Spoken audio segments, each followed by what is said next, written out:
kita di Indonesia menghadapi krisis, tapi bukan krisis ekonomi, krisis amanah, krisis akhlak. Padahal amanah sebagai kita orang Muslim, apalagi yang terbesar penduduk Indonesia kan Islam, seharusnya amanah itu membawa keberkahan.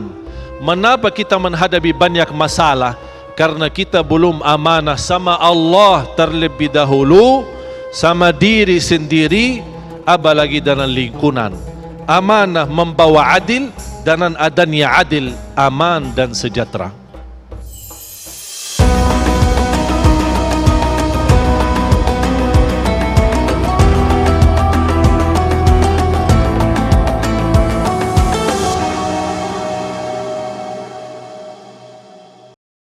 Bismillahirrahmanirrahim. Assalamualaikum warahmatullahi wabarakatuh.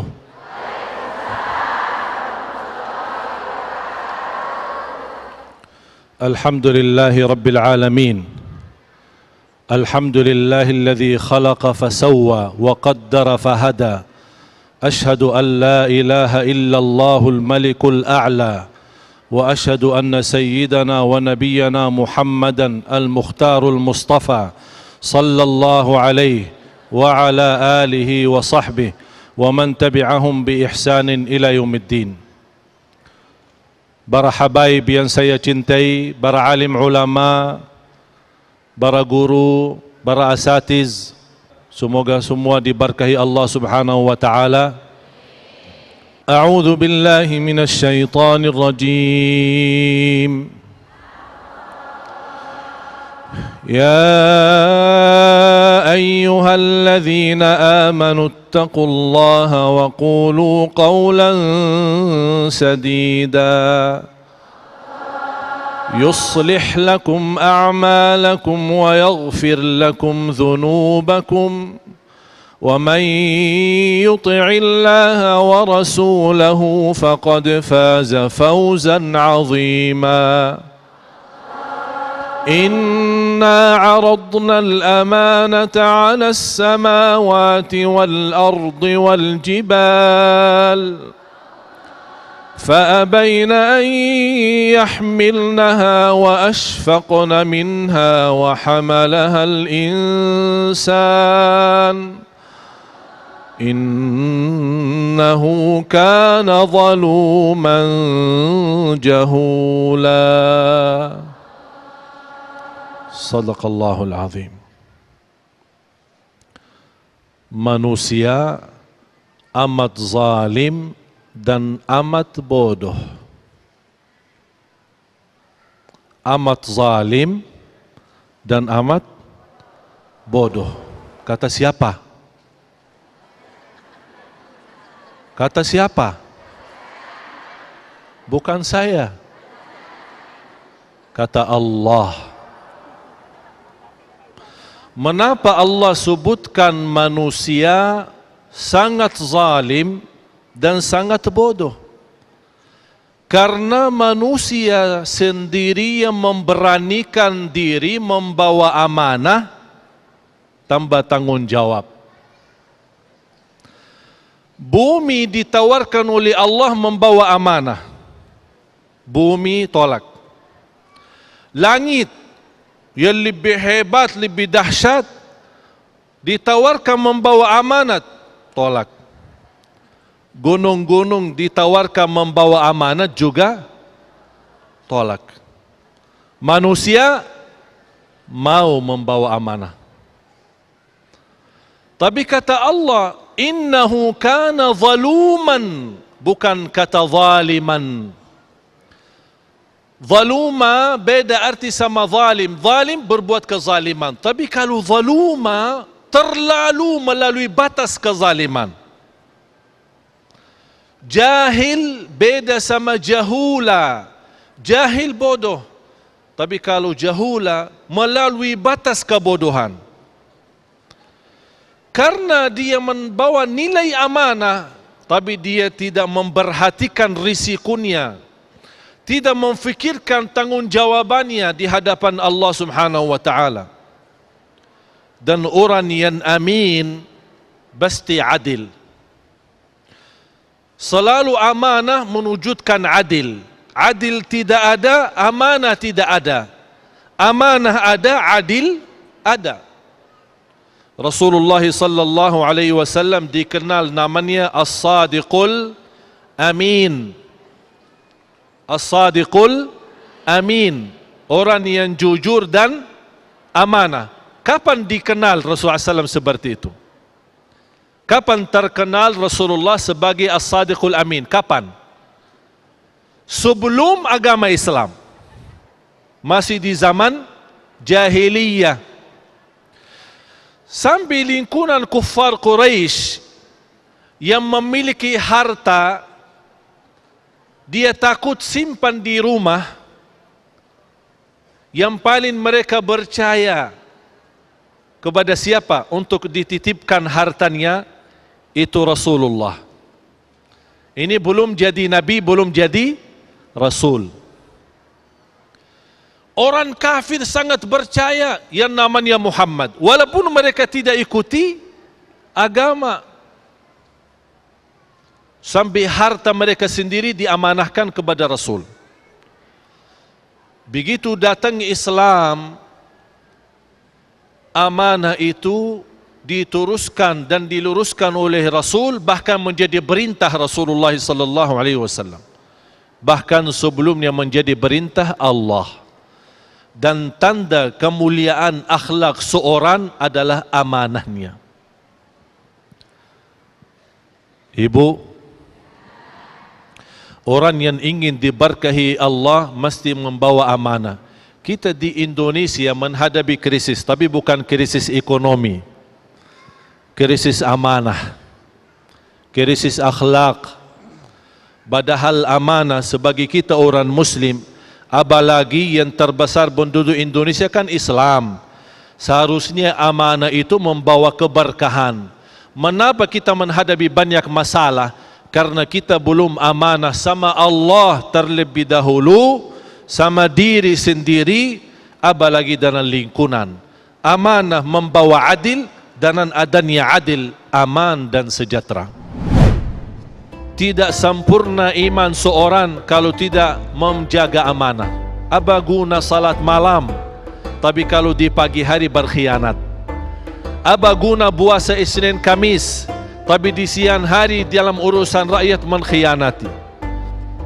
Allah subhanahu wa ta'ala menancam orang munafik masuk di neraka, tapi bukan di mana-mana, di posisi paling bawah.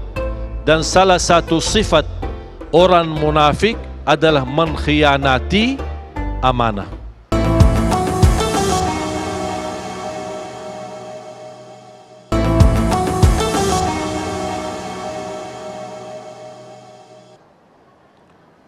Pemirsa TV One yang dimuliakan Allah Subhanahu wa taala dan jamaah sekalian yang hadir di majlis kita ini. Ketika ada peristiwa bangunan Al-Ka'bah kembali dan untuk meletakkan Al-Hajarul Aswad di posisinya, terjadi keributan antara suku Quraisy. Quraisy kan suku yang cukup besar. Mereka masing-masing mendapatkan kebanggaan untuk meletakkan Al-Hajarul Aswad kembali di tempatnya. Bahkan hampir mau terjadi pembunuhan antara mereka, karena masing-masing mau mengambil kemuliaan itu. Akhirnya mereka sepakat, habis bermusyawarat untuk yang mengambil dan memberikan keputusan dalam permasalahan ini adalah pertama orang yang masuk dari pintu Masjidul Haram. Subhanallah, yang masuk dari pintu Masjidul Haram adalah Nabi Muhammad sallallahu alaihi wasallam sebelum jadi nabi. Begitu semua berbagai macam suku Quraisy melihat Rasulullah masuk, dan mereka berteriak dengan satu kata, ini Muhammad As-Sadiqul Amin. Kami rida, kami rida, kami rida.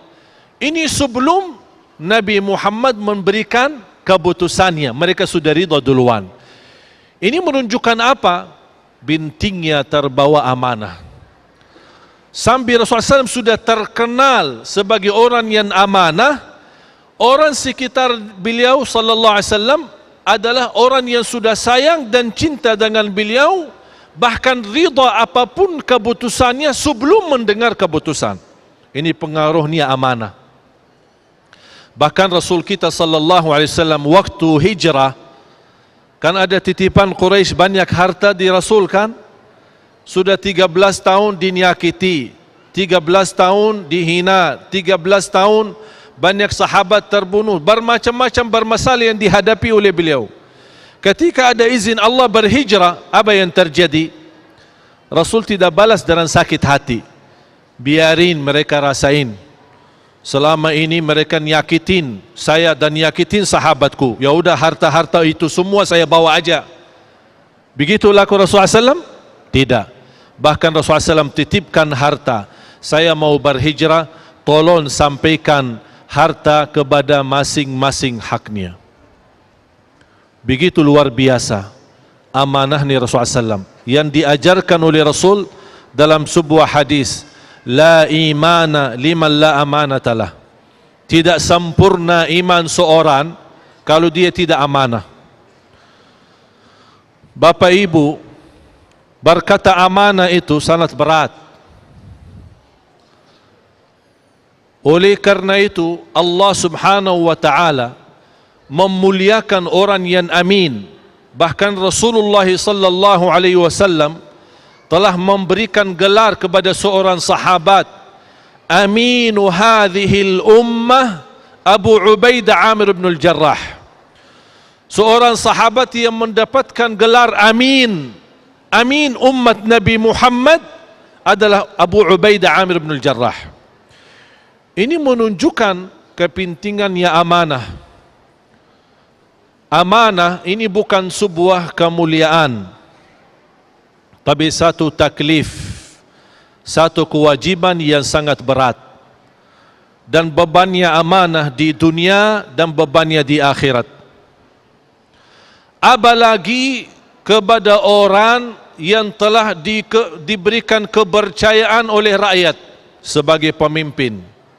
Itu paling berat lagi.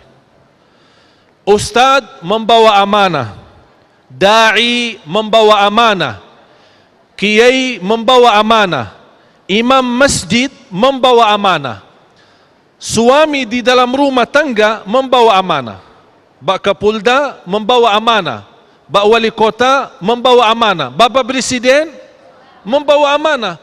Tapi tanggungjawabnya berbeda-beda masing-masing. Kalau kepala keluarga amanahnya tertanggungjawab terhadap keluarganya. Tapi kalau presiden, tanggungjawab amanahnya untuk rakyatnya semua. Bukan sebuah banggaan jabatan kita, tapi sebenarnya sebuah tugas yang cukup berat. Tapi orang yang amanah, dia menerima tugas itu dan kepercayaan itu, dan dia ingat, ini bukan sebuah kemuliaan, tapi sebuah ujian yang diberikan oleh Allah. Dan saya akan jalankan dan mengatasi ujian dengan pertolongan Allah dan berlaku amanah. Kalau Allah melihat proses ujian ini kepada pejabat, kepada kita semua masing-masing, menerima amanah dan menjalankan dengan baik, apa yang kita dapat? Akan dapat adalah ridha Allah. Perilaku kita beramanah terhadap diri, terhadap keluarga dan terhadap rakyat. Dimanapun kita berada, tidak akan mungkin membawa kezaliman. Tidak akan mungkin merasa nyaman kalau rakyatnya belum nyaman. Bapak Ibu, tidak sempurna iman seorang kalau tidak menjaga amanah. Apa guna salat malam, tapi kalau di pagi hari berkhianat? Apa guna puasa Isnin Kamis, tapi di siang hari dalam urusan rakyat mengkhianati? Allah Subhanahu wa taala menancam orang munafik masuk di neraka, tapi bukan di mana-mana, di posisi paling bawah. Dan salah satu sifat orang munafik adalah mengkhianati amanah. Lebih baik ketika dapat tugas dari pemerintah, tak usah bagi sumpah bagi Quran, karena tidak fantas bersumpah dengan membawa nama Al-Quran, tapi sesudah itu tidak sesuai dengan isi Al-Quran.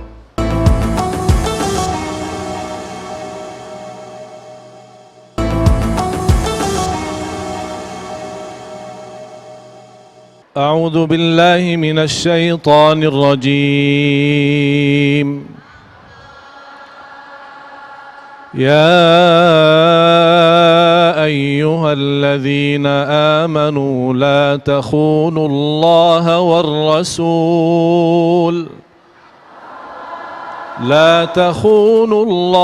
والرسول وتخونوا أماناتكم وأنتم تعلمون.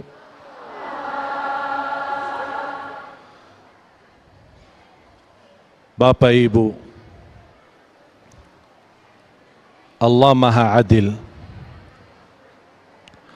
Menapa tadi saya membawakan ayat innahu kana zaluman jahula, manusia sangat zalim dan sangat bodoh. Menapa manusia sangat zalim dan sangat bodoh? Kalau kita lagi menhayati ayat suratul Anfal ini, Allah mengingatkan kita, jangan sekali-kali mengkhianati Allah, mengkhianati Rasulullah, dan mengkhianati amanat, sedangkan kamu tahu. Artinya tahu apa? Tahu sudah menerima, bahkan mau menerima amanat itu. Oleh karena itu, mengkhianati amanat ancamannya sangat berat. Rasul kita sallallahu alaihi wasallam menggambarkan 3 sifat orang munafik. Ayatul munafiqi 3. Idza haddatha kadzab. Kalau dia berbicara bohong, cuman menjanji-janji mulu. Yang kedua, wa idza wa'ada akhlaf. Kalau dia memberikan perjanjian, dia tidak pernah tepati janjinya. Yang ketiga, wa idza tumina khan. Kalau diberikan amanat, dia mengkhianatinya. Itu kata siapa? Rasulullah. Mereka yang membawa sifat tersebut adalah mereka munafik. Apa kata Allah terhadap orang munafik? Innal munafiqina fid darkil asfali minan nar walan tajida lahum waliyan wala nasira.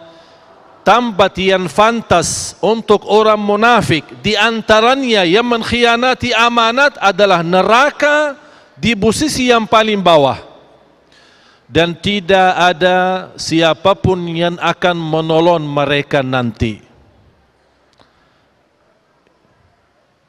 Saya heran, kalau kita sudah tahu amanat begitu berat, tapi kok mau dan memberanikan diri. Allah Maha Adil. Salah satu keadilan Allah bukan memerintahkan amanah, tapi Allah menurunkan kitab untuk bagaimana menjadi manusia yang beramanah. Itu Quran. Allah menjelaskan di suratul Isra, Inna hadzal Qur'ana yahdi lillati hiya aqwam. Allah berfirman, Al-Quran sebagai petunjuk kepada yang terbaik, bukan kepada yang baik, yang terbaik dalam segala urusan.